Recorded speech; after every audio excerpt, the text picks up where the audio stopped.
واقعی سچائی کی طاقت بہت بڑی طاقت ہوتی ہے۔ انسان کو ایماندار رہنا چاہیے۔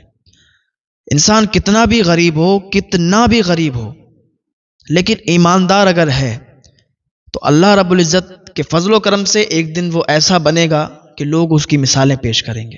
بہت سے ایسے بھی لوگ ہیں کہ جو مالدار ہو کر عزت نہیں کما پاتے، جو غریب غربت میں رہ کر اور عزت کما لیتے ہیں، فقط ان کی ایمانداری ان کے ساتھ ہوتی ہے۔ وہ ایماندار، وہ نیک، پرہیزگار ہوتے ہیں۔ ایسے ہی میں ذکر کر رہا ہوں کہ ایک گاؤں میں ایک لڑکا رہتا تھا جو کہ بہت غریب تھا، اس کا پریوار غریب تھا۔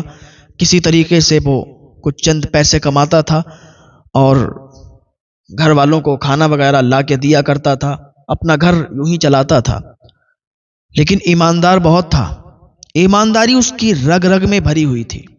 ایک مرتبہ راستے سے جا رہا تھا، یہی سب سوچ رہا تھا کہ کب وہ دن آئیں گے کہ ہم بھی اوروں کی طرح اچھے اچھے کھانے کھائیں گے، اچھے پکوان بنوائیں گے۔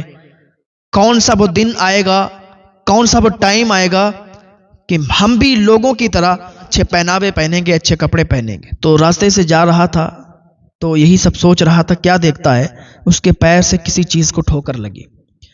جب پیر سے ٹھوکر لگی تو اس نے اٹھایا۔ اٹھانے کے بعد کیا دیکھتا ہے کہ اس میں کچھ سکے تھے، وہ سکوں سے بھری تھیلی تھی۔ اب جیسے اس نے اٹھایا تو سوچا کہ ان سکوں کو بیچ کر بہت بڑے آدمی بن سکتے ہیں، ان سکوں کو بیچ کر بہت زیادہ مالدار بن سکتے ہیں۔ شہر میں، گاؤں میں ہم سے زیادہ کوئی مالدار نہیں ہوگا، ہم سے زیادہ کوئی کروڑ پتی نہیں ہوگا۔ اتنے زیادہ سکے تھے کہ چاہتا تو وہ بیچ دیتا، لیکن اس کی ایمانداری، اس نے سوچا کہ جس کے یہ سکے ہوں گے وہ بہت زیادہ پریشان ہوگا، بہت زیادہ دکھی ہوگا، ہو سکتا ہے ان سکوں کی وجہ سے نہ جانے اس پر کیا بیتتی ہو اور وہ ان سکوں کو تلاش کرنے کے لیے نکلا ہو۔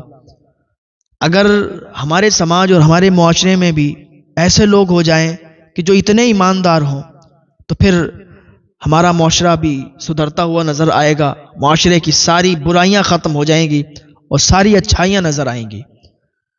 اس لڑکے نے اس تھیلی کو اٹھایا اور اپنی جیب میں رکھا اور چوک پہ جا کے اعلان کر دیا کہ جس کی تھیلی ہو، سکوں سے بھری تھیلی ہے، جس کی تھیلی ہو آ کر لے لے۔ اب تو اس کے نہ جانے کتنے دعوے دار نکل آئے کہ یہ تھیلی میری ہے، وہ کہتا تھا یہ تھیلی میری ہے، ایک آیا کہ تھیلی میری ہے۔ کئی لوگ جمع ہو گئے، سب اپنی اپنی تھیلی بتا رہے تھے۔ لڑکا پریشان ہو گیا، وہ ثبوت مانگ رہا تھا کہ بھائی مجھے ثبوت دو۔ کسی نے بھی ثبوت نہیں دے پایا۔ ایک بوڑھا شخص آیا اور کہا یہ تھیلی میری ہے۔ اس لڑکے نے کہا بابا یہ تھیلی اگر تمہاری ہے تو تم بے شک اس کو لے جاؤ، لیکن مجھے ثبوت دے کے جاؤ، میں کیسے مان لوں، کیونکہ اتنے لوگوں کی بھیڑ ہے، سب یہ کہہ رہے ہیں کہ تھیلی میری ہے، تھیلی میری ہے۔ اس نے کہا بیٹا ثبوت لینا چاہتے ہو تو ٹھیک ہے۔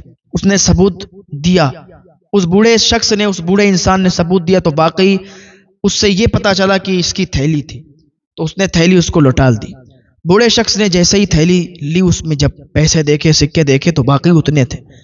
اس نے لڑکے کو ایک طرف بلا کر کہا آپ چاہتے تو بیٹا ان سکوں کو اپنے پاس رکھ سکتے تھے، آپ ایک بڑے آدمی بن سکتے تھے، آپ شہر کے مالدار بن سکتے تھے، لیکن آپ نے ایسا کیوں نہیں کیا؟ اس نے کہا بابا مجھے یہ سکے اتنے پیارے نہیں ہیں، میں ایماندار ہوں، میں اپنی ایمانداری کے لیے پہچانا جاتا ہوں۔ لوگ مجھے میری ایمانداری کے ساتھ پہچانتے ہیں، لوگ مجھے میری ایمانداری کے ساتھ جانتے ہیں۔ میں یہ نہیں چاہتا کہ میں لوگوں کی نظر میں گر جاؤں، کل کو جب پتا چلے کہ یہ دوسرے کا مال ہے تو میں دوسرے کی نظروں میں گر جاؤں گا۔ بابا مجھے اپنی عزت پیاری ہے، میں ایماندار ہوں، مجھے ایمانداری رہنے دیجیے۔ اس نے کہا بیٹا تو واقعی بہت نیک آدمی ہے اور تو واقعی بہت ایماندار ہے، کہ ہمارے ہاں کام کرو گے؟ اور یہ جو بوڑھا شخص تھا یہ بہت بڑا تاجر تھا۔ تو اس نے کہا ٹھیک ہے، اگر عزت کا کام ہے، نیک اور حلال کمائی، حلال رزق ملے گا تو بالکل کام کرنے کے لیے تیار ہوں۔ اس بوڑھے شخص نے اپنی دکان پر اسے بٹھا دیا، اس کی گلے کی دکان تھی اور کام بھی اچھا خاصا ہوتا تھا، اور یہ اپنی ایمانداری کی وجہ سے بہت زیادہ مشہور ہونے لگا۔ اس بوڑھے تاجر نے اس کی ایمانداری دیکھ کر اس کو اپنی دکان کا، اپنے گودام کا مالک بنا دیا۔ یہ اس کی دکان کا مالک بن گیا۔ پہلے اس نے منع کیا، لیکن اس نے کہا نہیں تم بہت ایماندار ہو اور ہم یہ تمہارے نام کرتے ہیں۔ تو جب وہ دکان اس کے نام ہوئی تو پھر دھیرے دھیرے جب اس نے کام شروع کیا اس میں اپنا تو بہت زیادہ منافع ہوا، وہ بہت زیادہ امیر بن گیا۔ اب جب یہ اپنے گھر پہ آتا تو پھر وہی لوگ اس کی مثالیں پیش کیا کرتے تھے، وہی لوگ اس کو دیکھ کر اس کی مثالیں دیا کرتے تھے جو اس کو اپنے منہ بھی نہیں لگاتے تھے، جو اس سے بات بھی کرنا پسند نہیں کرتے تھے، تو وہی لوگ اس کو دیکھتے تھے اور اس کی مثالیں باہر پیش کیا کرتے تھے کہ ہمارے گاؤں میں بھی کوئی ایسا شخص ہے، ہمارے یہاں بھی کوئی ایسا شخص ہے جو بہت کامیاب ہے۔ اس طریقے کی مثالیں دیا کرتے تھے۔ تو بات یہ ہے کہ ایماندار رہنا چاہیے، اپنی ایمانداری کی وجہ سے آپ مشہور ہونا چاہیے۔